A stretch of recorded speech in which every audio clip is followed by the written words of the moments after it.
Most people believe the flood ended the time when giants were on earth, right?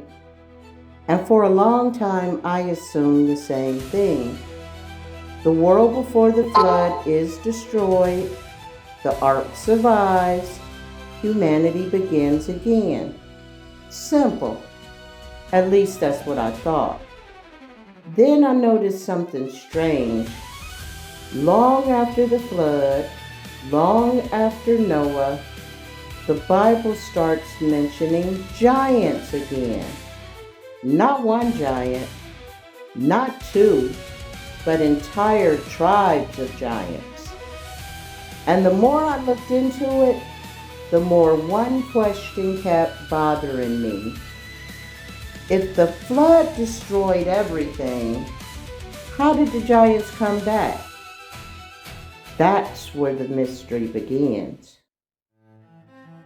Most people are familiar with Genesis chapter 6. It's one of the most mysterious passages in the entire Bible. We're told that the sons of God took wives among the daughters of men. Their offspring became mighty men of old, legendary men. Many people identify these offspring as the Nephilim. Then comes the flood, a judgment so massive that it reshapes the world. Everything outside the ark is destroyed, so we naturally assume the story of the giants ends there too, right? But it doesn't. The deeper I look, the more I realize that giants began appearing again throughout the biblical record. And that's where things become difficult to explain. When Moses sent spies into the land of Canaan, they returned with a troubling report. They claimed they had seen giants, the descendants of Anak. The spies even said they felt like grasshoppers compared to them. Now, whether that description was exaggerated or not, one thing is clear. They believed giant tribes existed in the land, and they were not alone. As we continue reading through Scripture, we encounter names such as the Anakim, the Rephaim, the Emim, the Zanzamim. Again and again, we find stories of unusually large and powerful people groups, not isolated individuals, but entire tribes, entire communities.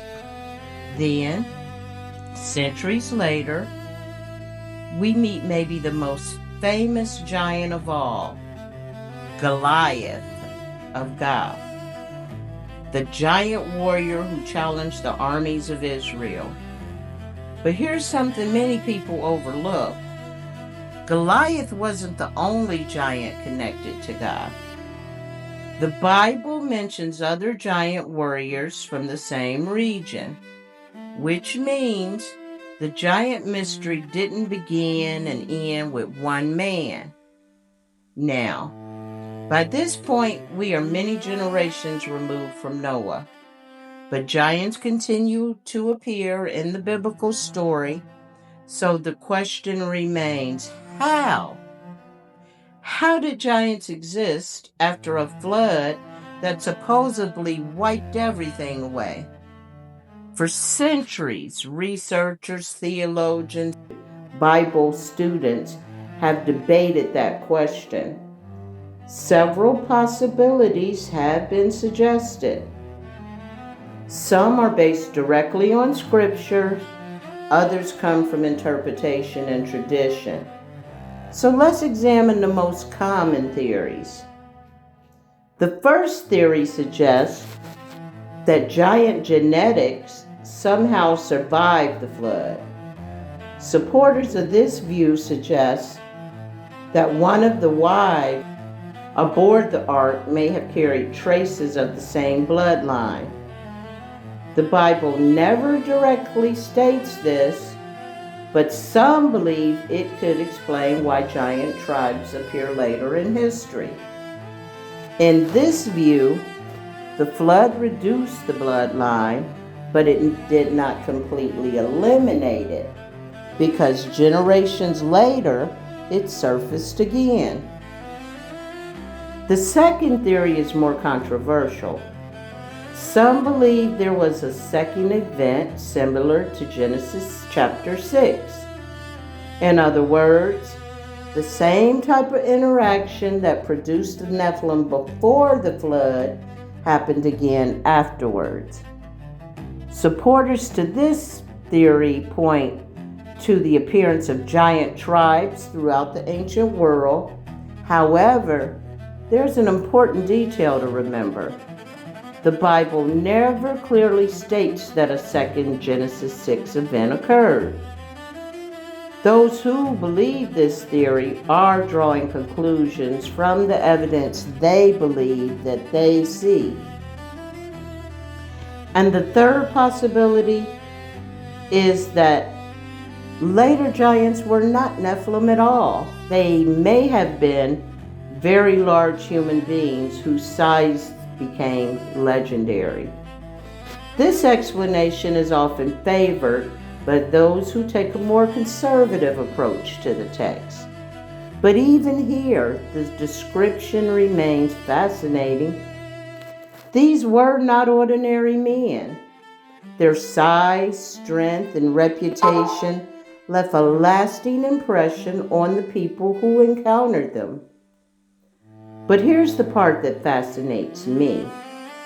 The Bible never pauses to explain exactly how they returned. It simply records that they were there, almost as if the original Bible audience already understood something we no longer do. And that's often what makes biblical mystery so intriguing. Sometimes Scripture gives us the event, but not the full explanation. We're left examining clues, connecting passages, asking questions, trying to understand what ancient readers may have taken for granted or already knew. So did the giant bloodline survive the flood? Did the Watchers come back again? Were later giants something entirely different, maybe? The truth is that believers, researchers, and scholars have debated those questions for centuries, and even today, there is no universal agreement. What we do know is this: the flood did not end the biblical discussion about giants. In many ways, it may have started an even bigger mystery. And maybe that's why the story continues to capture attention thousands of years later. Because the deeper we dig, the more questions we find. And that's why the mystery continues. What do you think? How did the giants return after the flood? Let me know your thoughts in the comments. Did the giant bloodline survive? Was there a second reoccurrence? Was there another explanation entirely, you think? I'd love to hear your perspective. And if you've enjoyed investigating this mystery with me, be sure to like and share this video so others can join the discussion. And until next time, keep searching the ancient archives.